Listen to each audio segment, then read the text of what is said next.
Hey everybody, welcome back. Today I'm going to talk about a controversial subject. I'm going to talk about the do's and don'ts of guided reading.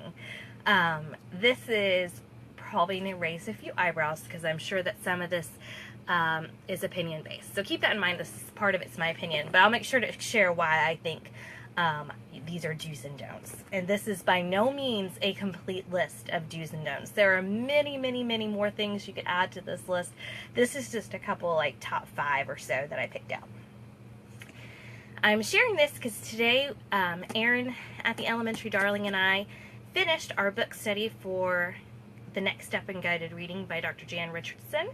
And you could catch that latest blog post on my blog as well as Erin's blog. It was an odd number of chapters. So instead of one person doing an extra chapter, we just simply took the last chapter and split it in half, kind of. Poor Erin had more than I did. Sorry, Erin.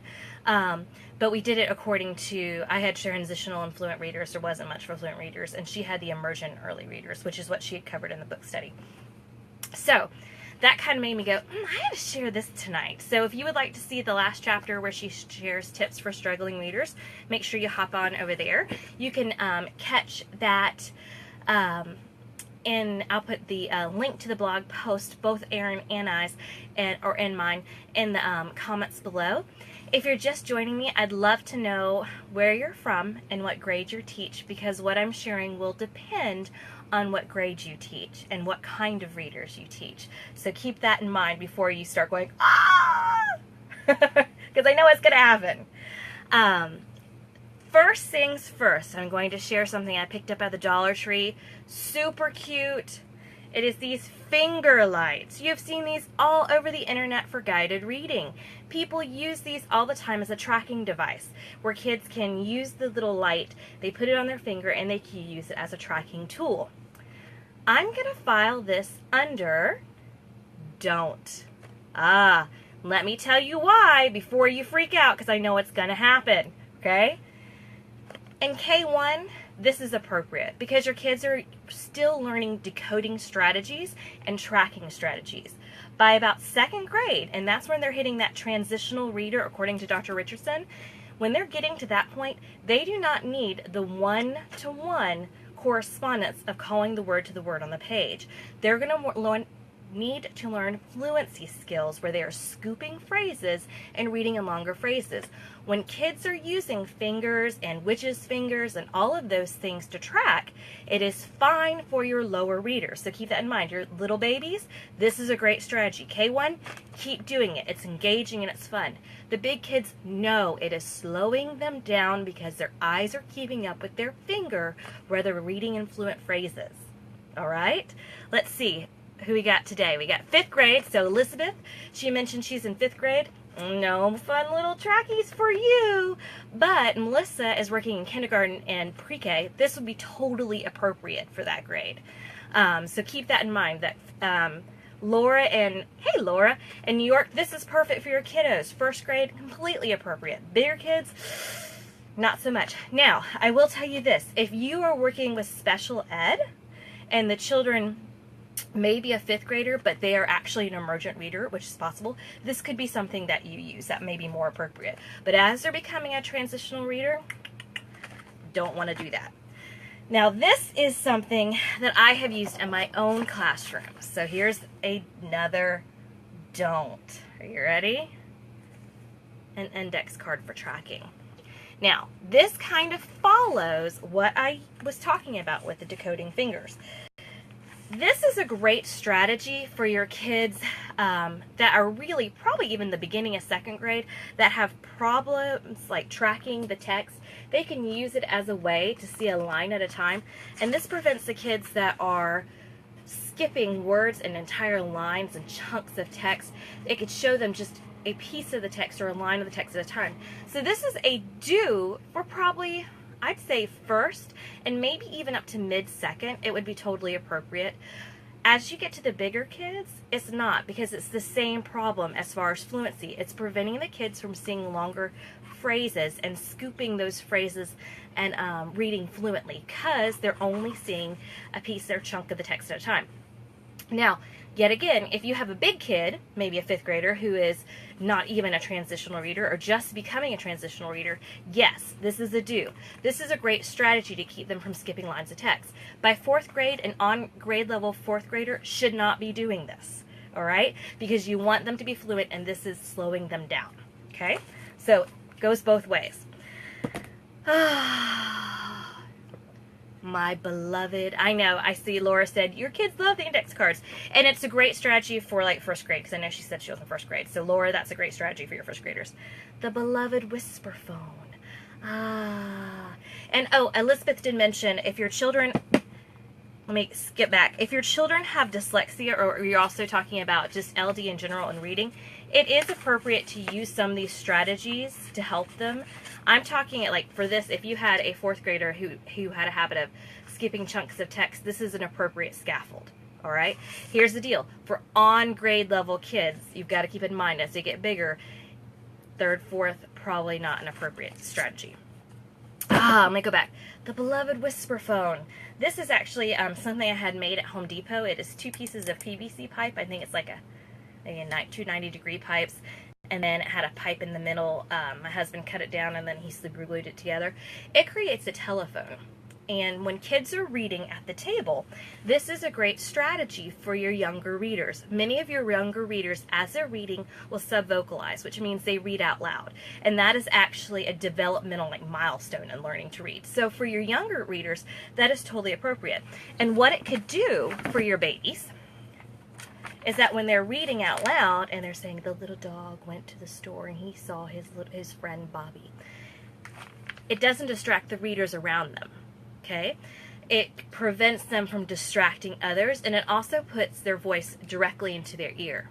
Now, just like many of the other tips, subvocalizing is a developmental milestone in reading, which means your big kids that are on grade level should not be doing that. You'll notice some of your struggling readers, like when I was teaching in 2nd grade, my struggling readers would still read out loud and they'd whisper to themselves, right? Because they haven't developmentally hit that milestone.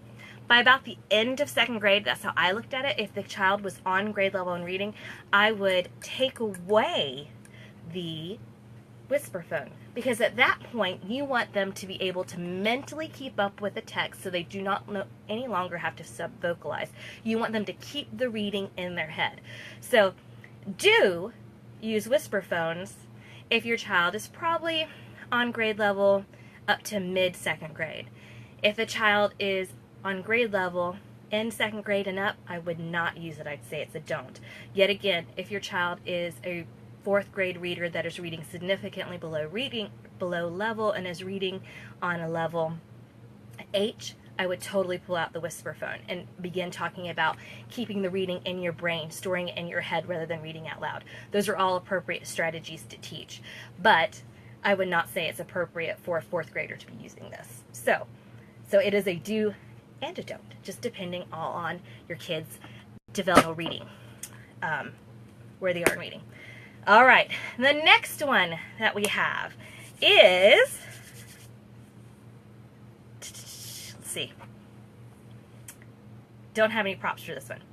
Round robin reading is a don't. Many people say that when they're reading in groups, they'll have all their kids read aloud, and it's simply not appropriate for your older kids. Now, in kindergarten and maybe even 1st grade, your kids are going to have that subvocalization where they're going to read out loud and they're going to whisper to themselves. It's going to happen because it's developmentally appropriate, and that's why the whisper phones would be okay for them to be using. But when you're having the big kids, you don't want them reading aloud. Yet again, you want them to be storing that information in their head as they read. So if they're all reading out loud, this is not happening, and they're also becoming a distraction for each other. So about 2nd grade and above, you want to be doing tapping in. That will be something you'll say, okay kids, when you're ready to let them go into reading, okay kids, I want you to go ahead and start doing your reading. You're going to read pages 2 through 6, and you're going to be looking to find out this problem the main character had. Go ahead and get started, and you're going to send them off. So they're all going to be reading silently, and what you're going to do is you're going to tap in, and literally I like tap the kid's book. I mean, so when I say tap in, I was like literal. I would tap a book and I'd say, okay, Susie, I want you to read aloud for me. And at that time, that would be almost like a mini conference. I would listen to that child read. Very often I'd take a short, quick running record, maybe 50 words or so. It was not even 100 words. It was not a long period of time. It was for me to make sure the child was understanding the text. They would read it orally then to me, so I can make sure that they were being fluent and could understand the text and weren't making errors. And then I would ask a question to check for understanding. Well, why do you think the character felt sad right here? What caused that? And then I would check to make sure it made sense. That would take about 3 minutes, because remember, that piece of reading out loud was not loud. I say, great job, keep going. Tap them out, do another kid. Get Johnny started on doing the same thing. Now when I do that, I probably get about 2 kids in, maybe 3 kids if it was really like a short piece of text. I was, tap into 3 kids at a time, but usually it was 2 to 3 kids when I did 2nd, 3rd, and 4th grade in guided reading. So no for that round robin, especially for your big kids.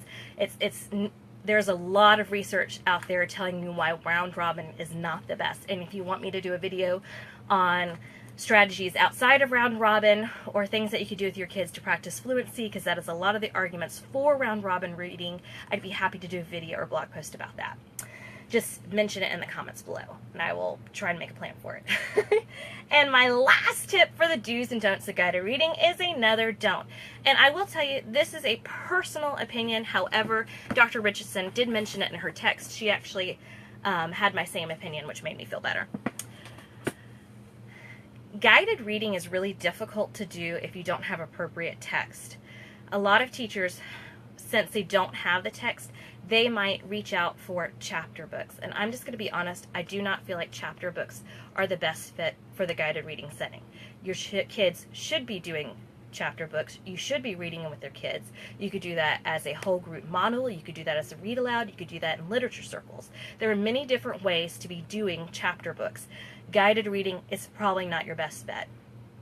Guided reading books tend to be shorter for a reason. They're shorter and pointed because the people that are writing them wanting to teach kids about story structure, maybe cause and effect. They might want to do text structure and nonfiction. They usually have a purpose for the text to be taught.